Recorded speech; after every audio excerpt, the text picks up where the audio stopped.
Salut à tous, salut à nos abonnés qui nous suivent très régulièrement et qui nous mettent des commentaires qui nous font super plaisir, et à tous les nouveaux qui nous regardent pour la première fois. Cette semaine, du coup, on a continué la show sur les murs. Pour rappel, pour ceux qui regardent pour la première fois nos vidéos, on a des murs qui sont pas apparents, donc du coup, on a gratté les murs et maintenant on met de la chaux et après, on les isolera et on mettra du placo. Et on continue les joints des murs qui seront apparents. Et la deuxième chose, c'est que maintenant que l'escalier que vous avez vu dans la vidéo précédente est monté est construit pour pouvoir aller là-haut sans danger et que ce soit super pratique, on va s'attaquer au plancher d'en haut. Donc je vous laisse regarder ça. Bon, alors pour commencer, là on va couper les petits bouts de bois là qu'on voit ici, là, ceux-là, ce qui va permettre de dégager les planches qui sont sur ce côté-ci. Donc il y en a de chaque côté. De ce côté-là, il n'y en a pas. Donc ça va le faire, il y aura juste à découper toutes les planches. Donc elles sont bien clouées, hein. À l'époque ils clouaient ça bien. Donc voilà, on va commencer par ça et ensuite on pourra passer les poutres, donc les bastings, de chaque côté pour pouvoir créer le plancher entre les deux. Et pour ça on va utiliser le nouvel escalier là où j'ai commencé à renforcer les marches avec des vis, donc des longues vis. C'est vraiment histoire d'eux parce que c'est déjà assez costaud, mais dans le doute, ça coûte rien, je rajoute quelques vis, c'est des longues vis qu'on voit ici. Et voilà, ça permet d'être sûr et certain qu'il n'y ait pas de soucis. Donc c'est parti!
Donc les bastings qu'on utilise, c'est ceux-là.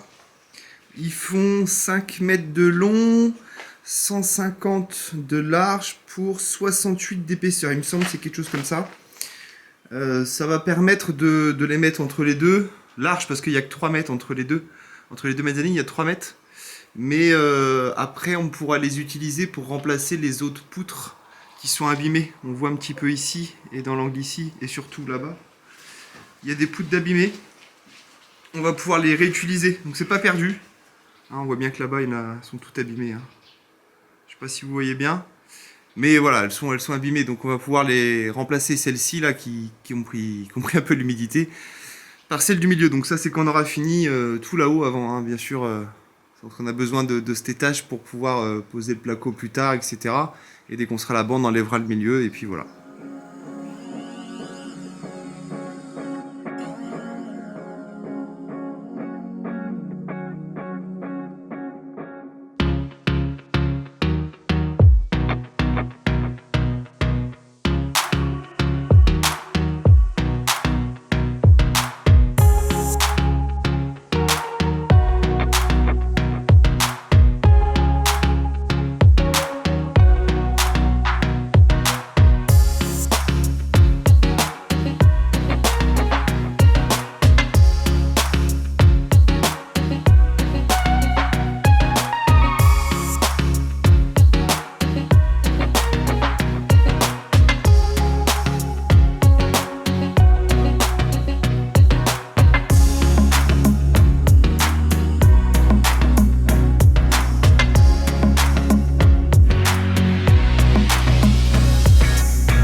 fixer les bastings, j'ai utilisé des équerres. C'est des équerres toutes simples. Voilà. C'est juste histoire d'eux, c'est provisoire. Enfin, provisoire de peut-être 1 ou 2 ans. Mais ça tient très bien. Ça suffira pour maintenir le plancher. C'est juste histoire qu'il bascule pas à droite ou à gauche. Et qu'il bouge pas aussi en avant, en arrière, quoi. C'est juste pour ça, donc ça suffira. Et voilà.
Bon, voilà le plancher. Alors je vois tout de suite qu'il y en a qui vont poser la question, pourquoi on utilisait des plaques hydrofuges? C'est tout simple, c'est qu'en magasin ils avaient que ça en épaisseur 22, je voulais du 22 en épaisseur, et sachant que ça servira pour la salle de bain qui sera à l'étage, qui se situera par ici, voilà, ça se situera par là.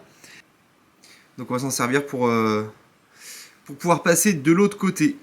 On va juste faire attention de ne pas trop les abîmer, vu qu'on va s'en servir. J'aimerais avoir vos avis aussi. Quand on est au milieu là, sur les poutres, donc ça plie un petit peu. Alors, est-ce que certains savent pourquoi? Est-ce que quelqu'un a des idées du pourquoi ça plie? Sachant que les poutres, elles font 17 sur 75. Donc c'est des anciennes, elles sont plutôt en bon état, il n'y a pas de petites bêtes, elles sont pas abîmées, elles ont l'air assez propres, je vous montre, voilà. Donc moi je me dis que ça peut être aussi peut-être le plancher, vu que c'est des anciennes lames un peu pourries. Et il manque aussi des entretoises. Alors est-ce que ça peut jouer sur le fait que ça bouge un petit peu quand on est dessus? Ou est-ce que c'est normal? Si quelqu'un a des idées, on est preneur. Donc laissez un petit commentaire pour nous dire ce que vous en pensez. Et puis voilà. Alors aujourd'hui on s'attaque au mur qui est derrière moi pour mettre la chaux. Ça fait partie des murs qu'on a décidé de ne pas laisser apparents. Parce que sinon on va jamais réussir à gérer la température de notre maison. Enfin du moins on va la gérer, mais les factures d'électricité vont être hyper sympas parce que niveau isolation ça va pas être folichon. Donc là on a grand à faire, mais on fait ça aujourd'hui. Comme il fait pas super beau, autant s'attaquer à l'intérieur de la maison. Et une fois qu'on aura posé la chaux, mais pas dans l'immédiat, parce que pour l'instant on a la toiture, on a encore beaucoup de choses à faire. Mais quand la maison, la toiture sera faite, les fenêtres posées et tout, sur la chaux, du coup on mettra des rails, la laine de verre et le placo pour bien isoler tout ça. J'arrête de parler parce qu'il y a du travail, donc on s'y met. À tout à l'heure!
Alors, pour la chaux, on a patouillé un moment avant de trouver la solution idéale.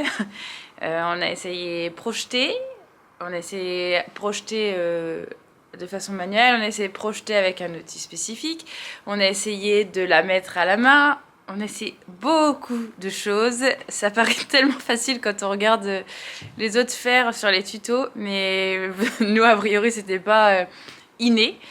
Et on a fini par trouver la solution qui fonctionnait bien à nos yeux et qui faisait du bon travail. C'est de mettre notre mélange sur un plateau et de la pousser avec la truelle contre le mur. Une fois qu'on a fait ça, quand on voit que la chaux elle commence à sécher, on prend une éponge qu'on humidifie, les éponges à carrelage, et on frotte pour lisser tout ça. Donc le résultat, vous le voyez un peu derrière moi, enfin, il y a les deux murs apparents donc ils sont en joint, mais le mur qui n'est pas apparent derrière est à la chaux, et le résultat nous convient vraiment bien. Et là maintenant on est arrivé à un stade où on est efficace, parce qu'on a mis un moment où on ne peut pas dire qu'on était très efficace sur la chaux. Donc voilà. Et pour le mélange, c'est pareil, on a essayé plusieurs mélanges. On a essayé... en tout cas, on a fini par un de chaux et un de sable. Un de chaque, et c'est ce qui tient le mieux. Enfin, du moins, c'est ce qui a l'air le plus solide par rapport à tous les mélanges qu'on a essayés, parce que c'est pareil, quand on regardait, tout le monde fait des mélanges un peu différents. Et donc nous, c'est ce qui nous a convenu.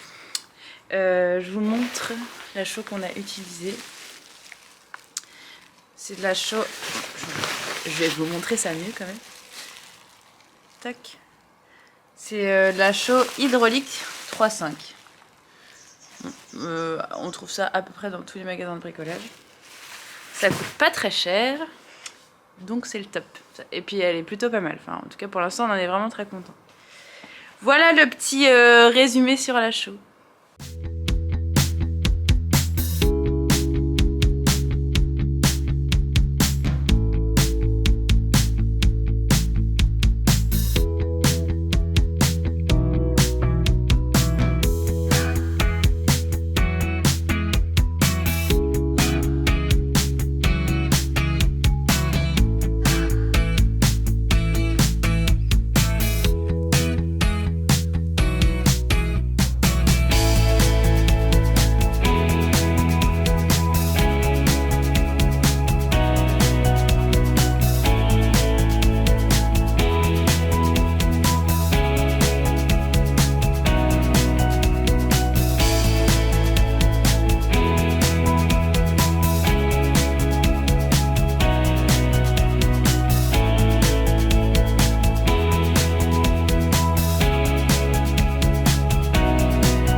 Aujourd'hui, je m'attaque au pilier. Donc c'est le pilier qui va maintenir la baie vitrée de l'autre côté et qui sépare avec le mur en pierre qu'on est en train de faire de ce côté-là. On a commencé à brosser avec une brosse métallique qu'on met sur la visseuse dévisseuse. C'est assez laborieux. On a essayé, bon, on a réussi à faire cette pierre-ci là.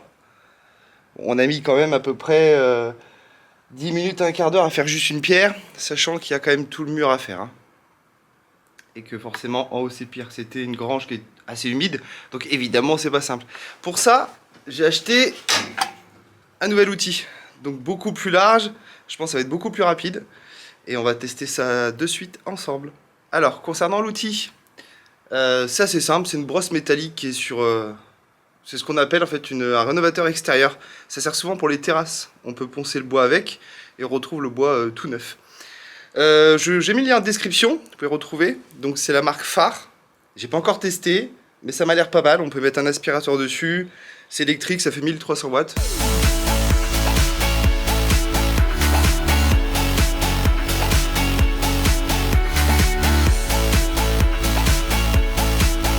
Bon voilà, j'ai essayé la nouvelle machine là, c'est vraiment pas mal. Par rapport à la meuleuse, en 5 minutes, on a fait quasiment, j'ai fait quasiment la moitié du poteau. En 5 minutes, alors que sinon j'avais fait même pas une pierre. Donc je recommande la Phare Tools, c'est un rénovateur extérieur. Bon, il y a le lien en description.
Dans le bas du pilier, il y avait des bouts de... Il y avait du béton. Ils avaient mis du béton pour consolider sûrement, ou je sais pas trop, mais où il y avait un sac en rab, ils ne savaient pas quoi faire. Donc c'est bien galère à enlever. Donc là j'ai bien réussi, donc c'est bon. Il me reste, j'ai commencé un petit peu le bas là. Et il me reste à finir tout le dessus. Donc ça, celui-là, ça va, il s'enlève assez vite. parce qu'on peut prendre sur le côté, on peut prendre la prise, bah voilà, ça part déjà, voilà. Et ensuite, je vais pouvoir nettoyer les joints et ensuite pouvoir enduire avec les joints, enfin faire les joints.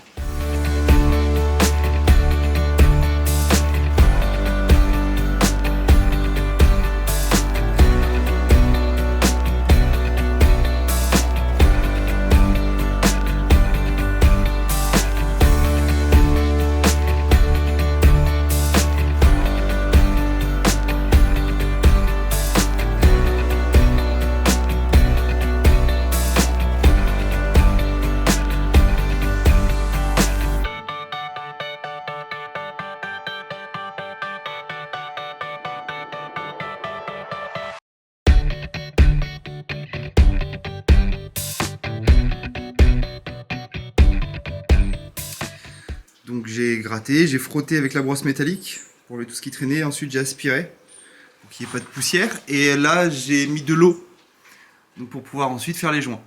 Donc il me restera les joints à faire. Là je vais attaquer les joints tout de suite. C'est parti!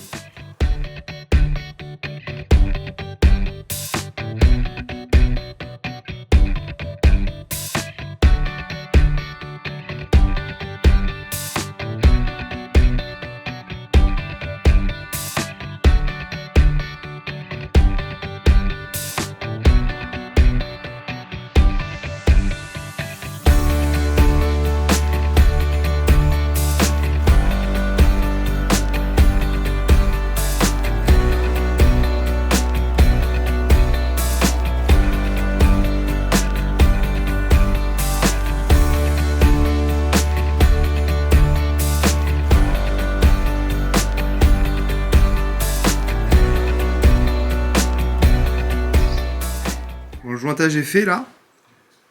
Donc j'ai fait jusqu'en haut. Tout est bon. Là, il faut que j'attende à peu près 2 à 3 heures, voire un peu plus. Et ensuite, je gratte avec une petite brosse et le résultat sera comme ça.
On a changé nos plans pour... je vous explique. Là, derrière moi, c'est le...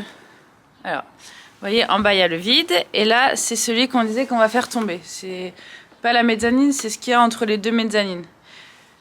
Donc, on va toujours le faire tomber puisque ça ne nous donne rien. Mais, du coup, la mezzanine de l'autre côté, là, qu'on voit au bout, elle a pris l'humidité cet hiver. Enfin, avant qu'on achète la maison, il y avait un trou dans la toiture, donc elle a pris l'humidité. Donc, il faut qu'on change les solives. Donc, on va... Alors, autant la mezzanine sur laquelle je suis là, on n'a pas besoin d'y toucher. C'est là où ce sera le bureau. Et là-bas, c'est notre chambre. Et en sécurité, on va tout démonter et changer toutes les solives et mettre des plaques d'OSB pour que ce soit nickel. Celle où on est, nous là, on l'a montré à des pros et tout le monde dit qu'elle est très bien, donc voilà. Mais ça nous rajoute du boulot parce qu'il va falloir démonter tout ça. Et de fait, là, on a fait le petit passage pour aller d'une mezzanine à l'autre sans danger. Parce que celle du dessus n'est pas trop fiable. Et donc dans les choses à faire aussi, si vous devez voir derrière moi, il y a beaucoup de foin et de paille puisque c'était du stockage ici, donc il faut tout descendre. Ça, c'est pas la partie la plus difficile, c'est pas la partie la plus passionnante, mais ça reste convenable. Donc vous verrez ça dans la prochaine vidéo. Sur ce, je vous dis un bon week-end ou une bonne semaine, ça dépend quand vous nous regardez. Et merci encore beaucoup pour tous vos commentaires bienveillants qui sont vraiment très très gentils. Et continuez à vous abonner, à mettre les petits pouces qui nous motivent à balle. Et on est tellement content de voir à la vitesse où on monte. Donc voilà, allez salut, bonne semaine.